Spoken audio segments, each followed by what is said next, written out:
that's me. And you may be wondering, how did I get here? Now, I can say all the little things, work hard, be dedicated, love the game, but it's deeper than that. When you're standing at 6 feet, 165 pounds, it's gonna take a little more than being dedicated. There's 3 main steps to get into the next level at this height. 1, mentality. 2, action.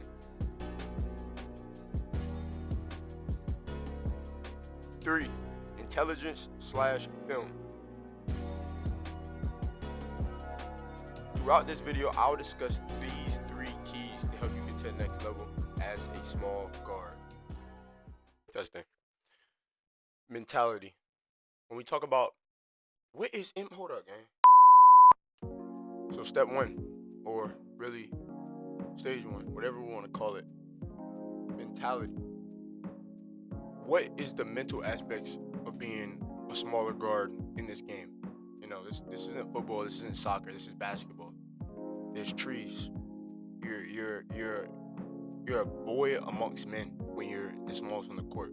But growing up, when you're the smallest person around you, it's a mentality you have to develop. A lot of people like to call it short man syndrome.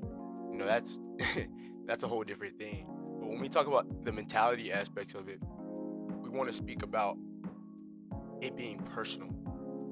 Now, the definition here of the word personal is generally describes something that belongs to, concerns, or affects a particular individual rather than the general public or an organization. It acts as an umbrella term for things that are private, intimate, or carried out directly by a single person. Let's stick on the part of a single person.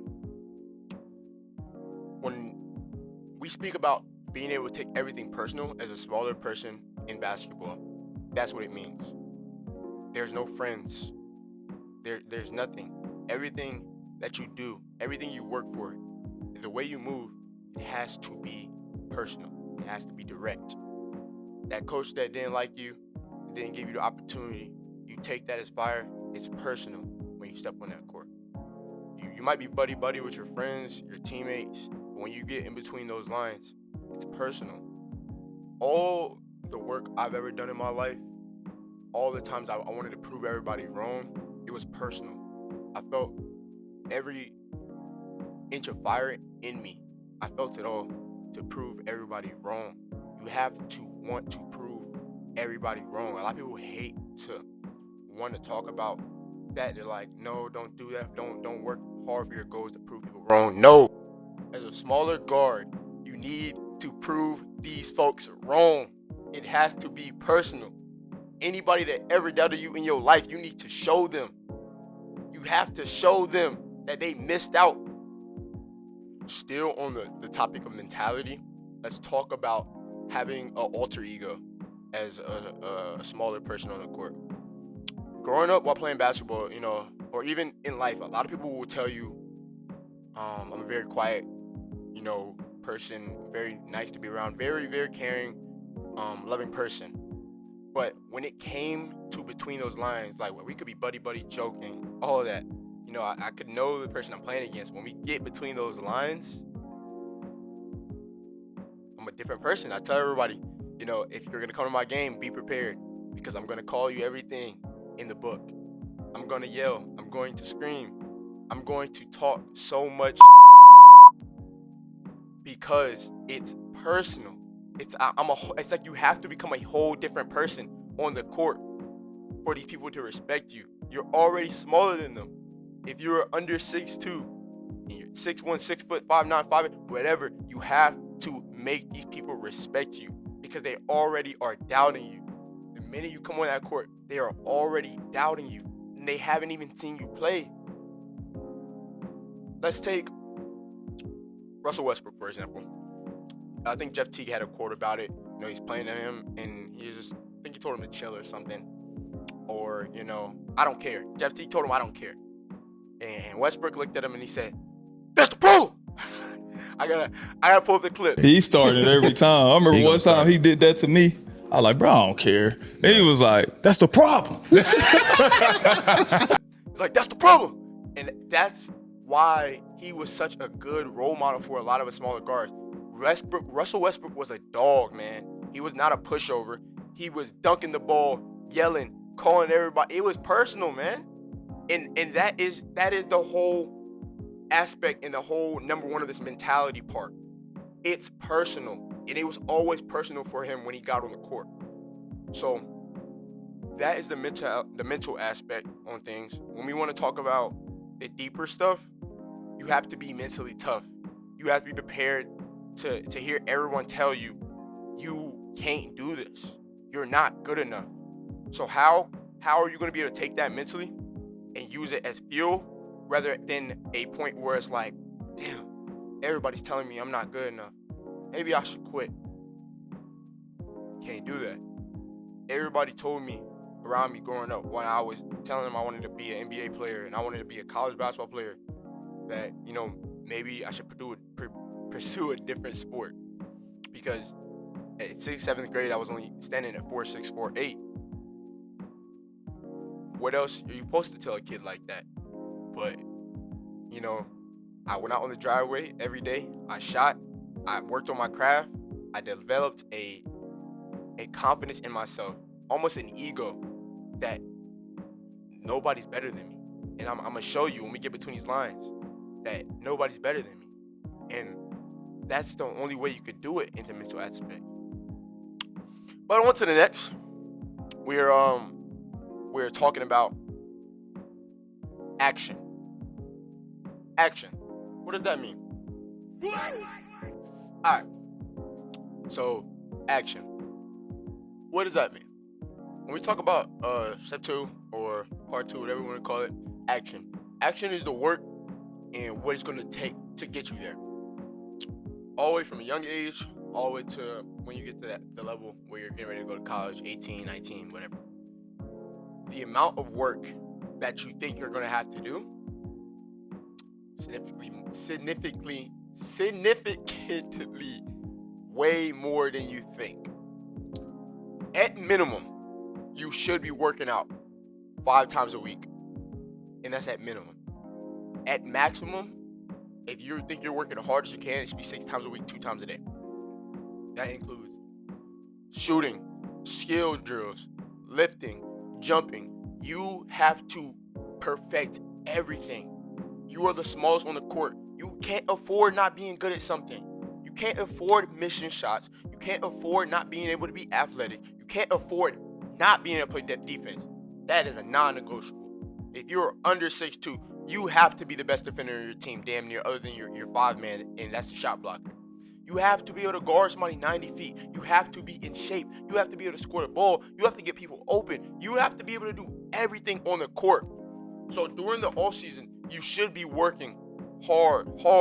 I'm talking about hours, thousands of hours. Like, I think I've been playing basketball since I was like 9. I think I don't know how many hours I put in, but it's over 10 to 10,000 hours. I don't know. I know I put a lot of work in. So that's the action part. It's being able to show up every day, because you can't ride off of motivation. Here we go. Motivation. Motivation is the Motivation is the psychological and biological driving force that compels us to take action, sustain effort, and pursue goals. It dictates the direction, intensity, and persistence of our behaviors. Experts categorize it into 2 primary types. I'm not going to talk about the types. Now, let's compare that to the word. I think a lot of y'all will know this one. Discipline. You shouldn't follow motivation as a small guard. You should follow discipline. Let's read discipline. Discipline is the practice of training people to obey rules, follow a code of behavior, or achieve self-control. Let's talk about self-control, self-discipline, self-regulation. You need to have discipline. There's so many days I wake up and I'm like, damn, man, I don't want to wake up at 5 a.m. and go to this gym. But I got to. There's a lot of people that are working harder than me, that are bigger than me, stronger than me, faster than me, and I got to surpass them. So that's discipline. Motivation is, you saw that video, you heard somebody tell you, chase your dreams, and you felt motivated for a week. And that motivation goes away. You have to be disciplined. And that goes into action because discipline is a part of action. Discipline is waking up and knowing you got to do this, going to handle your business, going to work hard, not because, man, I felt good today, I need to do it. No, it's because you need to do it. You need to show up. No ifs, ands, or buts. So that is the action aspect. Just being able to really work your butt off and have an understanding that you have to work 10 times harder than everybody around you. Listen to me when I say this. You have to work 10 times harder than your peers. All my small guards, you have to work 10 times harder than your peers. That is the action part of it. So, if all of your peers are going 4 days, 3 days a week, shooting around, plus pickup, what do you think you should do? You should do 2 times the work. 2 a days. That means 2 workouts a day. Playing pickup. Going hard every single day. Step 3. Role models and film. There's definitely other aspects and things I might miss on what I'm talking about, but these are mostly 3 important things that worked for me. When we talk about role models and film, you need to be watching basketball, not only playing basketball. You need to be watching basketball. And the role model aspects in that is you need to find a player or a plethora of players that are also similar to you.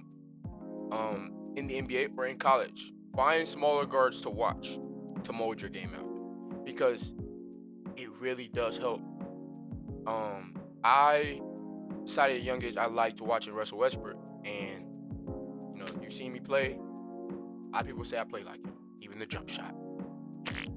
But hey, we love the guy.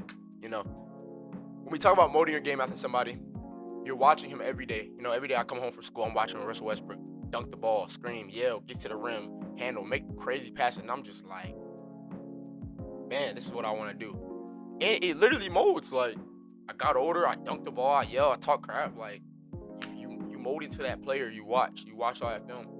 And then when we talk about watching film, you have to watch multiple guards. I love watching Jalen Brunson, Donovan Mitchell, currently. But growing up, I liked watching Kemba Walker. I liked watching Damian Lillard. I did not watch Steph Curry. I didn't find any benefit. The dude's shooting from half court. What am I gonna take from him? But Chris Paul, it was also good back then, man. Eric Bledsoe. There's a lot of guys, man, that I watched growing up that helped me, be able to go outside the park and try their moves and really figure out what I like to do and what I don't like to do. So it's very important that you watch basketball. It's not like you're 7 feet. For a 7-footer really doesn't have to watch basketball. If I could catch that ball, turn around, put it in the rim, and block shots. Now, a 7-footer that's trying to go to the NBA probably want to watch film. But if you're a guard and trying to go to college, you need to watch film. You need to learn basketball. You need to learn spots. You need to learn terms. You need to learn everything. You have to learn everything. You have to learn and gain as much information as you can because you're at a disadvantage. Have y'all ever seen the video games where you're playing a handicap match? I think it's like maybe WWE has that games and like some fighting games where it's literally a handicap. You might start like half health. You might start with your hand behind your back. That's what it's like being a small guard trying to go play college basketball. You are already at a disadvantage. So how can you get yourself back leveled with all of your opponents, all of your competition? So, sum everything up. Step 1, mentality.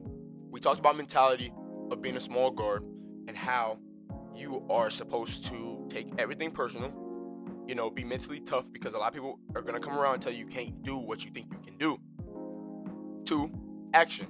How hard, realistically, you have to work just to crack that door open. Just to crack that door open. How hard do you really have to work? Because again, you're already at a disadvantage. You have to be able to do everything on the court. You have to be able to play defense, score, facilitate, talk, be loud. You have to.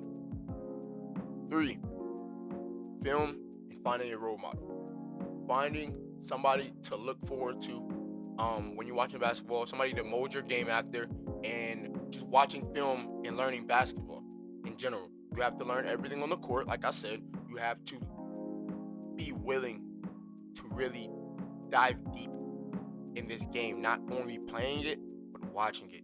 Damn, you have to learn how to be a coach on the floor.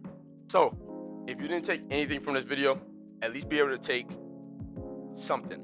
I don't know, like, take one of the steps and be able to apply it and compare it to what you're doing right now. Look yourself in the mirror and say, you know, mentally, have I been being down on myself? Have I really taken everything personal? Like, or even the action parts. Have I worked hard enough this off season? We're in July. Have you been working hard enough? You gotta look in the mirror and see if your lifestyle in basketball has applied to the things I just said today. Third, have you watched any basketball? Have you watched a summer league game? Did you watch March Madness? Have you watched some pickup? You know, they have all these pro runs on YouTube that I like to watch when I'm eating lunch. Like, take that, apply this stuff to your life, and see where it takes you. Because you have a chance. You have a chance. You have 24 hours every day you wake up. God is giving you an opportunity to be something great. So until you tap in and understand that, hey, I'm the smallest guy out here, but I'm gonna be the best guy out here, you won't go far. So remember, you have a chance. You have a chance to be something special. Don't let anybody else ever tell you you don't.